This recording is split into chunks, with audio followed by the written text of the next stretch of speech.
you're off. All right, hello everybody. We are Group F, and we are presenting Chapter 5 in Pink's book. My name is Mike. I'm Amanda. I'm Connor. Tristan. Grace. All right, so first I'm just going to read you guys some facts. Bartenders witness interesting things at their job every day. Phrases can mean different things for different languages and different cultures. Who has time poops far is a Brazilian phrase. Time is money is a U.S. phrase.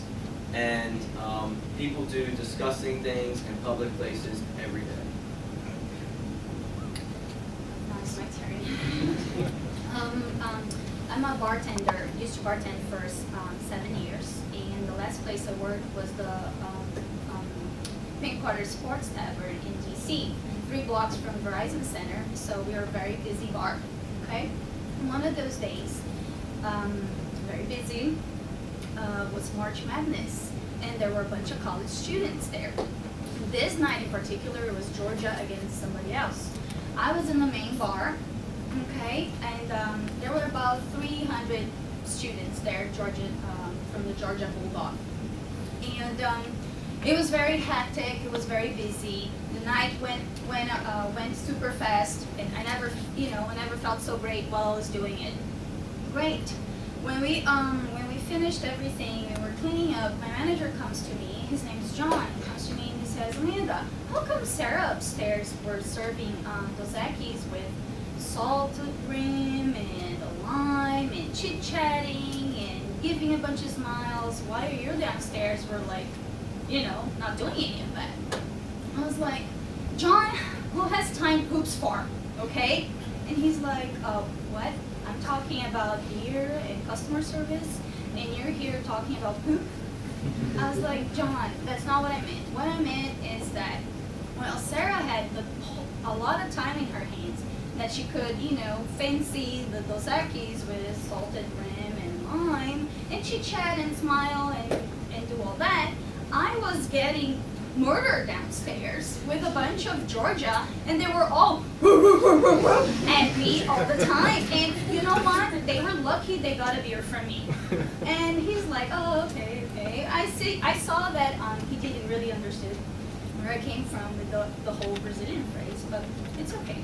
Every once in a while, they would come to me and use the phrase wrongly, but I'll be like, that's not what I meant. That's okay." Then one day, 2 or 3 months later, one day John comes back to me and he says, "Amanda, you're not gonna believe this." I was like, "Well, what just happened?" And he's like, "A guy came to me and said, 'Man, go take care of that shit in the bathroom.'" And I went in the bathroom, the men's bathroom, and you're not gonna believe somebody shit on the bathroom floor. I was like, "Are you serious?" At the same time, I was grossed out, but it was funny because I couldn't believe that somebody actually shit on the floor since we have toilets there. He's like, "Amanda, I actually get it, what you meant is that he had no time to go to the toilet. He had to do it right there." I was like, exactly. You see my point. Well, that's the end of the story. After I talked to my 2 friends, they said that, "Amanda, maybe after the story you should kind of explain a little bit better that phrasing." So this is a way that I explained Connor, and he liked it. So I said, "Who has time poops far" means that if you have time, you go all the way to your house and do your business in the privacy of your own bathroom. Okay? Now, on the other hand, if you don't have time, maybe you went to Taco Bell and you're not feeling very well, you're not going to be able to wait and go all the way to your house. You might have to do it in a, how they call it, potty, mobile. That's it.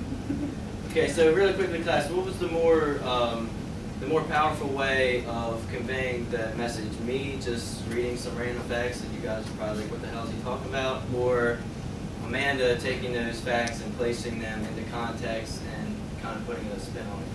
More people interested in the story? Okay, that was cool. Okay, so in the beginning of the chapter, Pink gives you a mid-book midterm, just asking two simple questions. And what he shows us with those 2 questions is it's a lot easier to remember a story or parts of stories rather than just facts alone. kind of what we were hoping to prove to you guys there with that story and those facts. And that's partially because stories are better. Stories kind of put the facts into context, which is a lot easier to remember. And on page 103, Pink tells us that since facts are now widely available and easily accessible like on any computer or anything, what becomes more important, what starts to matter more, is being able to tell stories with those facts and put those facts into context so that they're easier to remember. And that's because stories sharpen your understanding of the facts, and I guess it puts, like, storytelling puts facts into context, which helps with remembering. But in fact, we are our stories. We have our experiences and our thoughts and our emotions of those experiences, and we put all that together and compress them into tiny stories that we could share with people on like a daily basis. And so stories are an easier way of conveying information rather than just facts alone. And you might be asking why it's facts. Most of our experiences, knowledge, and thinking are organized as stories, and it's easier to remember. It's very important to be able to place these facts in the context and convey them with emotion. If we presented this whole presentation with just bullets and PowerPoints, it's boring, and part of your brain activates with your warnings area and focus area that just decodes the words and puts it in the meaning. That's just more information on right? But with stories, all that still happens, but also the part of your brain that actually would happen if you were the one telling the story is also activated. Which means if someone's talking to you saying how good their food was, or your sensory cortex will go off, or they tell you about they were on a jog and something happened, your motor cortex will also go off. So there's more brain activity going on than just reading off of a screen or something like that. The story just gets your brain going forward. These are how stories impact us now in the conceptual age.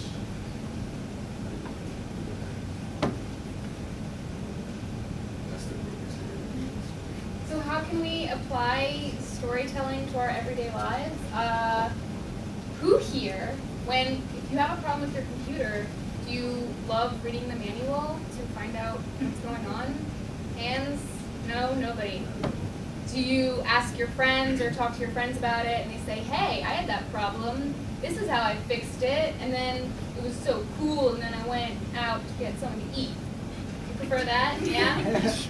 So we love stories, like as we were saying, they impact us more, and Xerox actually found out that their repair personnel had been trading stories, like horror stories, and repairing copying machines instead of reading the manuals, and they found out this really helped with their knowledge. So they took all of these stories, put them on a database, and that database is now worth $100 million. So manual. And another real life example is doctors are better with their patients when they take the time to say, hey, what's really going on, where does it hurt, turns into what is your life, how do you like your life.